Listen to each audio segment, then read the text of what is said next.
সংবাদ বিষয় ধর্মীয় ও জাতিগত সংখ্যালঘুদের বাদ দিয়ে রাষ্ট্রের সকল প্রকার বৈষম্য দূরীকরণের সংবিধান সংস্কার কার্যক্রম প্রায় শেষ। প্রিয় সাংবাদিক বন্ধুগণ, ধর্মীয় বৈষম্য বিরোধী মানবাধিকার সংগঠন বাংলাদেশ হিন্দু বৌদ্ধ খ্রিস্টান ঐক্য পরিষদের পক্ষ থেকে আপনাদের সবাইকে জানাই আন্তরিক শুভেচ্ছা ও অভিবাদন। কৃতজ্ঞতা জানাই আজকের এই সংবাদ সম্মেলনে আপনাদের সহৃদয় উপস্থিতির জন্য। আজকের সংবাদ সম্মেলনে দুটো বিষয় নিয়ে আমাদের বক্তব্য আপনাদের মাধ্যমে দেশবাসী ও বিশ্বের সকল মানবিক জনগোষ্ঠী ও প্রতিষ্ঠানের কাছে তুলে ধরতে চাই। বিষয়সমূহ হল বৈষম্যের বিরুদ্ধে সংস্কার কমিশন প্রসঙ্গ, 2 ধর্মীয় ও জাতিগত সংখ্যালঘু জনগোষ্ঠীর উপর চলমান সাম্প্রদায়িক সহিংসতা। বৈষম্যের বিরুদ্ধে সংস্কার কমিশন প্রসঙ্গ। প্রিয় সাংবাদিক বন্ধুগণ, বৈষম্য বিরোধী ছাত্র জনতার গণ অভ্যুত্থানের মাধ্যমে 2024 সালের 8 আগস্ট গঠিত অন্তর্বর্তীকালীন সরকার বৈষম্য মুক্ত বাংলাদেশ বিনির্মাণের লক্ষ্যে অনেকগুলো সংস্কার কমিশন গঠন করেছেন এবং তাদের কার্যক্রম চলমান রয়েছে। বেশ কিছু সংস্কার কমিশনের পক্ষ থেকে পূর্ণাঙ্গ রিপোর্ট পেশ করা হয়েছে।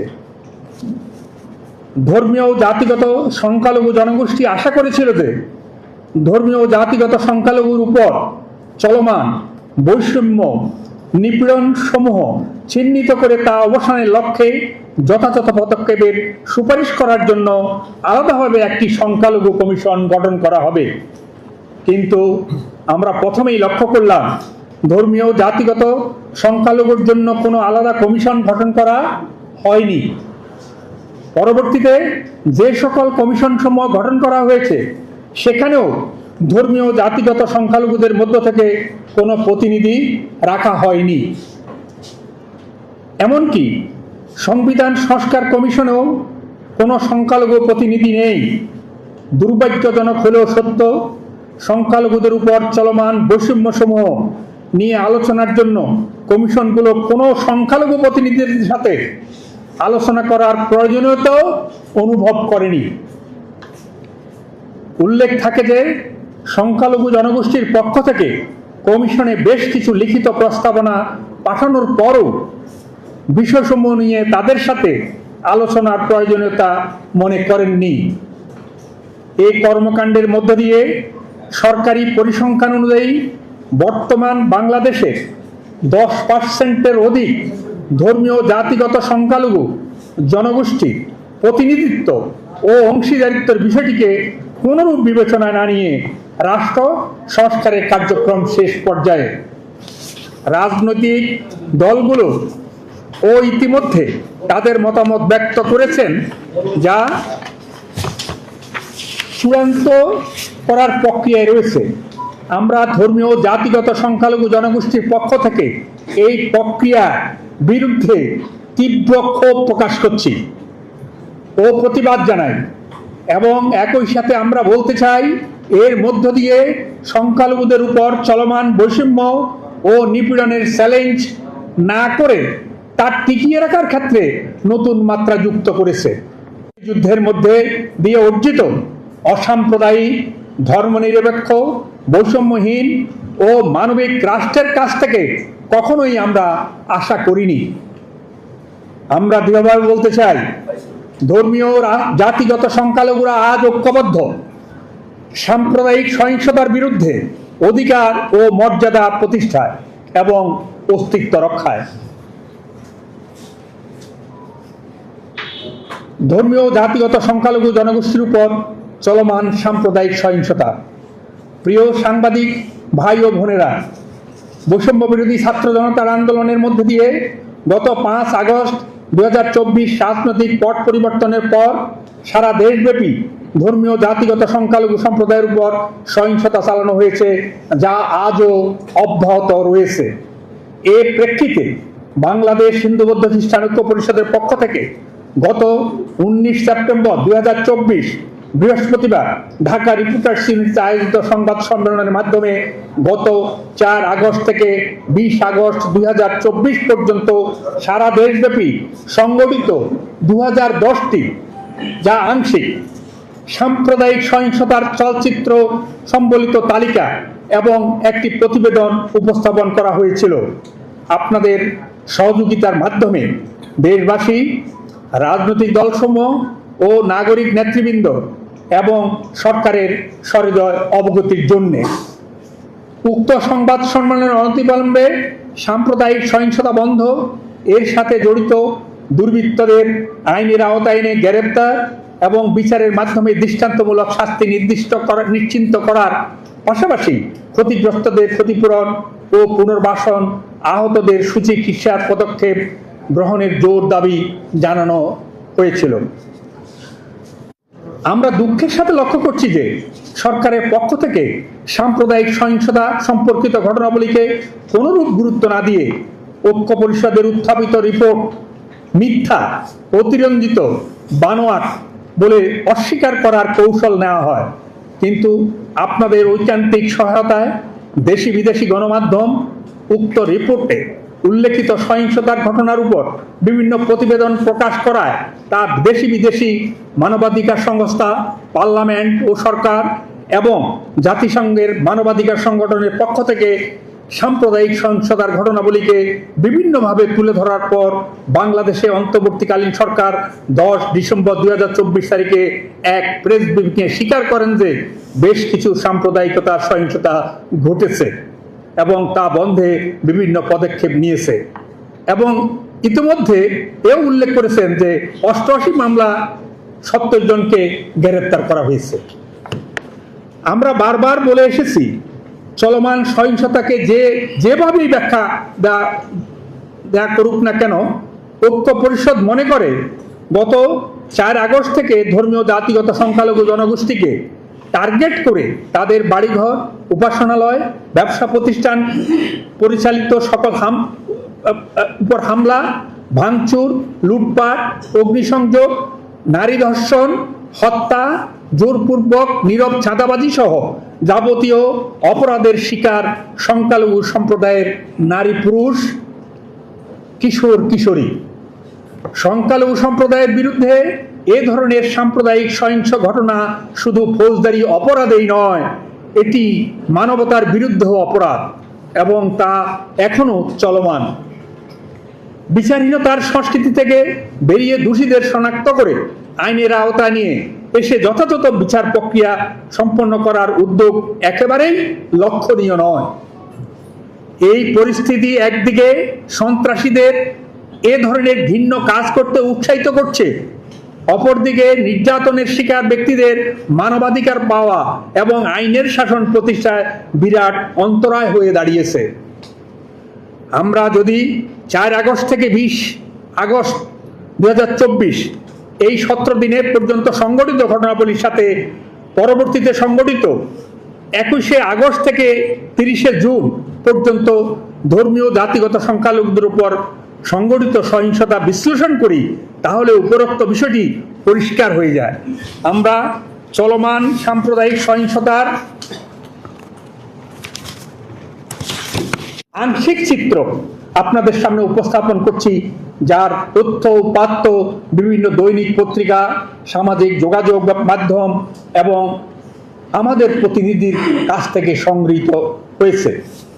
গত 21শে আগস্ট 2024 থেকে 31শে আগস্ট 2024 পর্যন্ত এই 132 দিনে দেশের বিভিন্ন অঞ্চলে, বিশেষ করে গ্রামীণ পর্যায়ে মোট 174টি সাম্প্রদায়িক সহিংসতার ঘটনা ঘটেছে, যার মধ্যে এমনও সহিংসতা ঘটনা রয়েছে যেখানে একটি ঘটনায় একাধিক পরিবার আক্রান্ত ও ক্ষতিগ্রস্ত হয়েছে।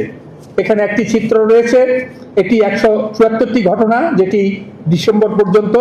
এখানে হত্যা 23টি, নারী নির্যাতন, ধর্ষণ 9টি, উপাসনায় হামলা 64টি, কথিত ধর্ম অবমাননার অভিযোগে গ্রেপ্তার ও নির্যাতন 15টি, বাড়িঘর ব্যবসা প্রতিষ্ঠানে হামলা, ভাঙচুর, লুটপাট, অগ্নিসংযোগ 38টি, জোরপূর্বক বাড়িঘর, জমি, ব্যবসা প্রতিষ্ঠান দখল 25টি।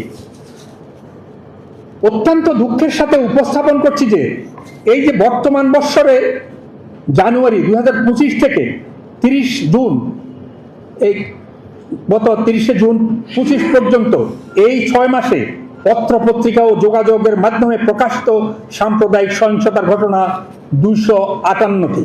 174টির পরে আবার এই 6 মাসে 258টি ঘটনা ঘটেছে।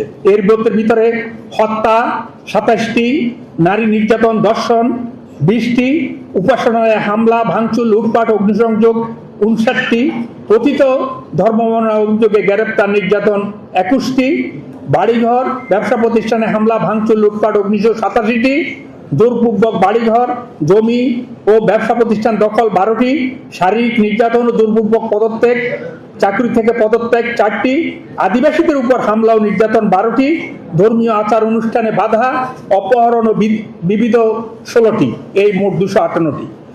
গত বছর 2024 সালে সরকারের পট পরিবর্তনের পরিপ্রেক্ষিতে এদেশের ধর্মীয় জাতিগত সংখ্যালঘু ও আদিবাসী সম্প্রদায়ের উপর নতুন করে সাম্প্রদায়িক সহিংসতার বর্বরতা নেমে আসে। এ ধরনের বর্বরতা অদ্যাবধি চলমান রয়েছে। গত 4 আগস্ট 2024 থেকে 31 ডিসেম্বর 2024 পর্যন্ত 149 দিনে মোট সংঘটিত সহিংসতার ঘটনা 2184টি ছিল, যেটি 2010 এবং 174। তৎপরবর্তীতে বর্তমান বছরের জানুয়ারি মাস থেকে 30 জুন 2025 পর্যন্ত 181 দিনে মোট সাম্প্রদায়িক সহিংসতার ঘটনা 258টি। অর্থাৎ 4 আগস্ট 2024 থেকে এই 30 জুন 2025 পর্যন্ত 330 দিনে মোট 2442টি সহিংসতার ঘটনা ঘটেছে। এই তথ্য উপাত্ত বিশ্লেষণ করলে দেখা যায় গত 21 আগস্ট 2024 থেকে 30 জুন 2025 পর্যন্ত 50 জন সংখ্যালঘু হত্যার শিকার হয়েছে এবং 29 জন নারী, বিশেষ করে কিশোরীরা ধর্ষণ ও গণধর্ষণের শিকার হয়েছেন। যেসব নারী ধর্ষণ ও গণধর্ষণের শিকার হয়েছেন তাদের পরিবারের প্রায় সকলেই আজ ভিটেমাটি ছাড়া, যা ধর্মীয় জাতিগত সংখ্যালঘুদের মধ্যে ভীষণ ভীতির সঞ্চার করেছে এবং অনেক শিক্ষার্থী শিক্ষা প্রতিষ্ঠানে যাওয়া বন্ধ করে দিতে বাধ্য হয়েছে। উদাহরণ হিসাবে উল্লেখ করতে চাই, যশোরের অভয়নগর উপজেলায় ডহর মসিহাটি গ্রামে 20টি সংখ্যালঘু পরিবারের সর্বস্ব লুটপাটের পর বাড়িঘর বশীভূত করে দেওয়া, যা অতি সম্প্রতি আপনারা যেটা পত্রপত্রিকার মাধ্যমে জেনেছেন। কুমিল্লার মুরাদনগরে সংখ্যালঘু মহিলাকে ধর্ষণ করে তার ভিডিও চিত্র সামাজিক মাধ্যমে ছেড়ে দেওয়া। ঢাকার খিলক্ষেতে বিনা নোটিশে সরকারি বুলডোজার দিয়ে বিভিন্ন দেবদেবীর প্রতিমা সহ মন্দির গুড়িয়ে দেওয়া। লালমনিরহাটে সেলুন ব্যবসায়ী বাবা পরেশচন্দ্র শীল ও ছেলে বিষ্ণুচন্দ্র শীলকে কথিত ধর্ম অবমাননার মিথ্যা অভিযোগ এনে গণপিটুনি ও পুলিশের নিকট সোপর্দ। চট্টগ্রাম বিশ্ববিদ্যালয়ের সংস্কৃতি বিভাগের শিক্ষক ডক্টর কুশল বরণ চক্রবর্তীকে উপাচার্য সহ অন্যান্য শিক্ষকদের সম্মুখে মব সৃষ্টির মাধ্যমে হেনস্থা করে পদোন্নতি রুখে দেওয়া। সম্মিলিত সনাতনী জাগরণ জোটের মুখপাত্র চিন্ময় কৃষ্ণ ব্রহ্মচারী জামিন বাতিল করে কথিত মামলায় পুনরায় তাকে কারাগারে প্রেরণ করা, যা চলমান সাম্প্রদায়িকতার জ্বলন্ত উদাহরণ। সাম্প্রদায়িক সহিংসতা নারী পুরুষ, কিশোর কিশোরী নির্বিশেষে দৈহিক ও মানসিক নির্যাতনের শিকার হয়েছে। সারা বিশ্বব্যাপী চলমান ঘটনায় বাংলাদেশের আপামর সংখ্যালঘু সম্প্রদায় ট্রমার মধ্যে দিনাতিপাত করছে। গত 15 জানুয়ারি আদিবাসী সম্প্রদায়ের অস্তিত্ব রক্ষা ও আদিবাসী হিসাবে তাদের পরিচয়ের দাবি সহ নবম দশম শ্রেণীর পাঠ্যপুস্তক থেকে আদিবাসী শব্দ যুক্ত জুলাই গণ অভ্যুত্থানের চিত্রকর্ম বা গ্রাফিতি বাদ দেওয়ার প্রতিবাদে শান্তিপূর্ণভাবে প্রতিবাদ করতে গেলে চিহ্নিত একটি গোষ্ঠী তাদের উপরে সশস্ত্র আক্রমণ চালায়। সরকারের পক্ষ থেকে সাম্প্রদায়িক সহিংসতাকে রাজনৈতিক দিক দিয়ে অস্বীকার করা এবং প্রকৃত অপরাধীদের গ্রেপ্তার করা বিচারের আওতায় না আনার কারণে সাম্প্রদায়িক দুর্বৃত্তরা দায় মুক্তি পেয়ে যাচ্ছে এবং এর ফলে আরো হুমকির মুখে পড়ছে আপামর সংখ্যালঘু জনগোষ্ঠী। প্রিয় সাংবাদিক বন্ধুরা, লিখিত বক্তব্যের মাধ্যমে সংখ্যালঘু সম্প্রদায় জনগণের জীবনের চলমান পরিস্থিতি ও তাদের আকাঙ্ক্ষা সহ আপনাদের মাধ্যমে দেশবাসী, সকল রাজনৈতিক দল ও নাগরিক সমাজের নেতৃবৃন্দ এবং বর্তমান সরকারের কাছে তুলে ধরতে সচেষ্ট হয়েছি। আমরা বিশ্বাস করি অন্তর্বর্তীকালীন সরকার এ ব্যাপারে প্রয়োজনীয় কার্যকরী পদক্ষেপ গ্রহণ করবেন। সকল রাজনৈতিক দলের নেতৃবৃন্দের প্রতি আমাদের আবেদন, বৈষম্যহীন, অসাম্প্রদায়িক, গণতান্ত্রিক